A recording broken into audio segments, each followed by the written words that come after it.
every 11 seconds, an older adult in America ends up in the emergency room because of a fall. But here's the part almost nobody talks about. In most cases, it is not the fall itself that is the real danger.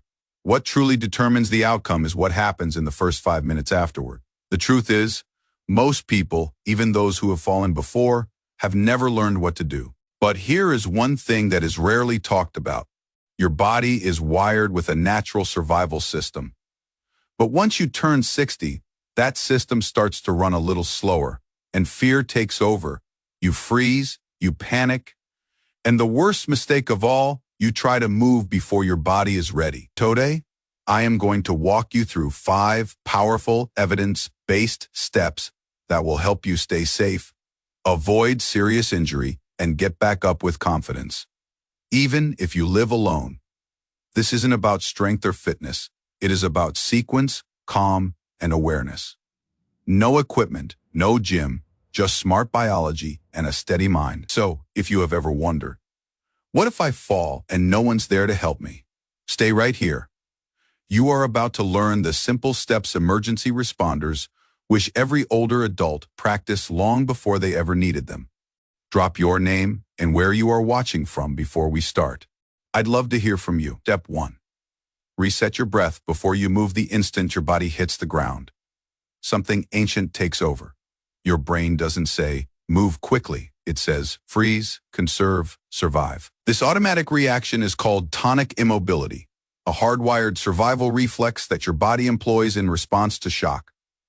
Your heart rate drops, blood pressure lowers, and muscles tighten as if locking you in place. That response helped our ancestors hide from predators. But it can make a fall far more dangerous in older adults today, especially if you try to move before your body is ready. The thing is, until your nervous system resets, your muscles won't be responding properly. And that reset doesn't come from the movement. That reset comes with breath. One study in the Journal of Geriatric Emergency Medicine found that elderly individuals who used diaphragmatic breathing immediately following a fall regained coordination up to 40% faster than those who did not.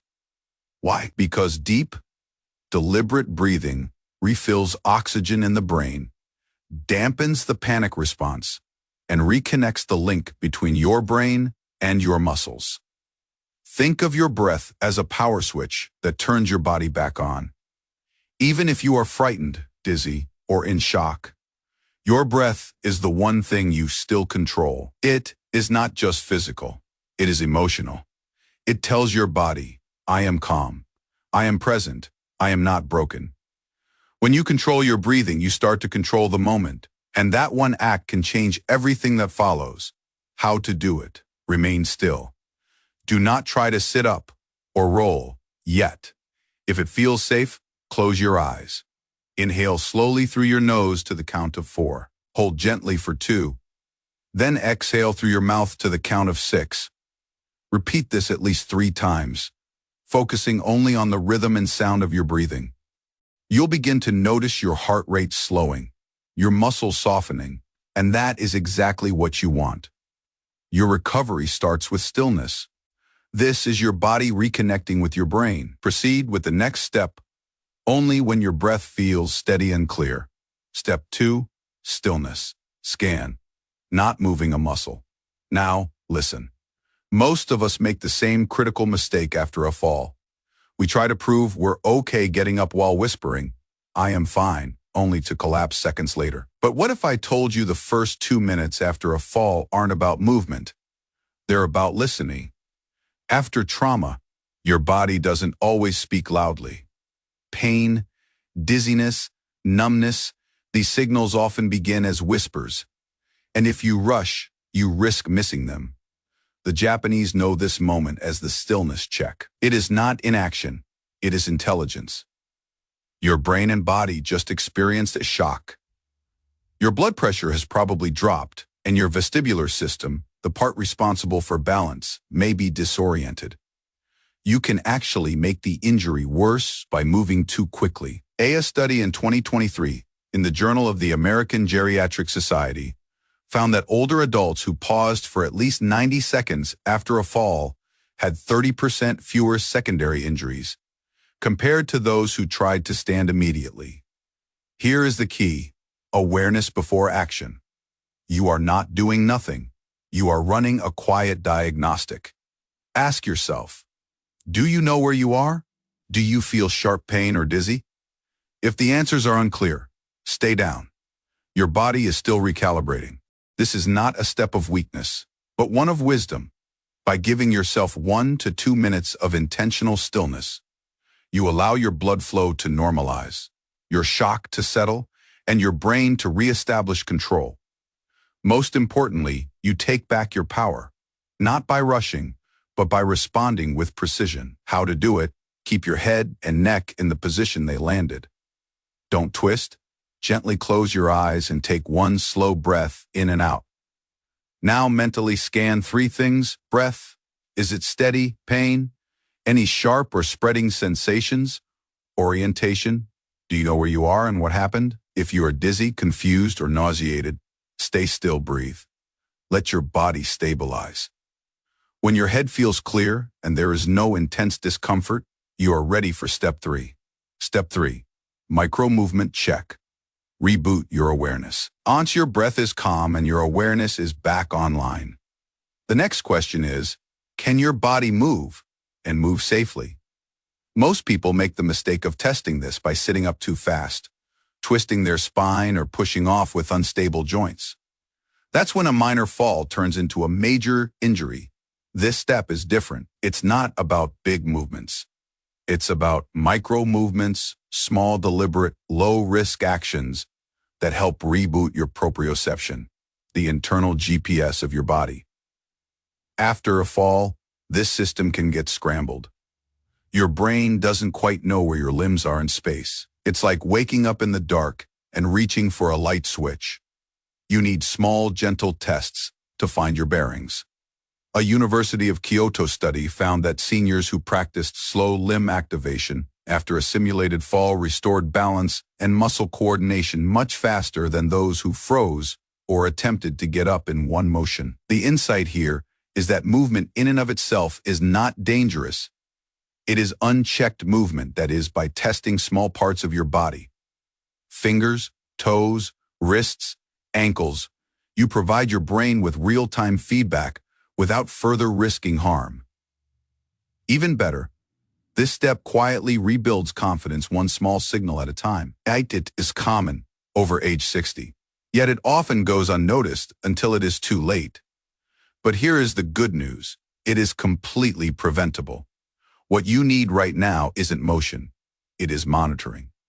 This phase is about rebalancing, reconnecting with your breath, checking your pulse, rehydrating your body, and giving your system time to catch up. In fact, a 2022 Harvard Medical Review cited that older adults who stayed seated or supported for just 2 minutes after standing reduced their risk of post-fall, fainting by 70%. That is not just a statistic. That is peace of mind. This is the time to pause, not push. It is your body's final systems check before you move forward, confirming that you are truly stable, not just running on adrenaline. And emotionally, this is where calm becomes confidence. You've taken control. Don't lose it by rushing the finish line. The fall may have knocked you down, but this recovery window is where you rise stronger than before. How to do it: after standing, remain seated or supported for at least 2 minutes. Put your hand on your chest or wrist and feel your pulse. Don't count, just observe. Take 3 deep breaths. Sip a small glass of water. If possible, wrap a light blanket around yourself to stay warm. If you feel dizzy, confused, or lightheaded, sit back down immediately and let your body stabilize before taking another step. When you feel steady, alert, and warm, you are ready to move on with your day. You've now finished the 5 steps. But before we conclude, here is one final and most important element: the practical advice from professionals who've seen it all. You don't have to be fearless. You just have to be prepared. Falls happen, even to the strongest people. What matters most is how you respond. Practice these steps before you ever need them. Run through the breathing, the stillness, the roll. Make them familiar, not foreign. Confidence isn't luck. It is training. And the best part, it is never too late to start. You are not fragile. You are adaptable.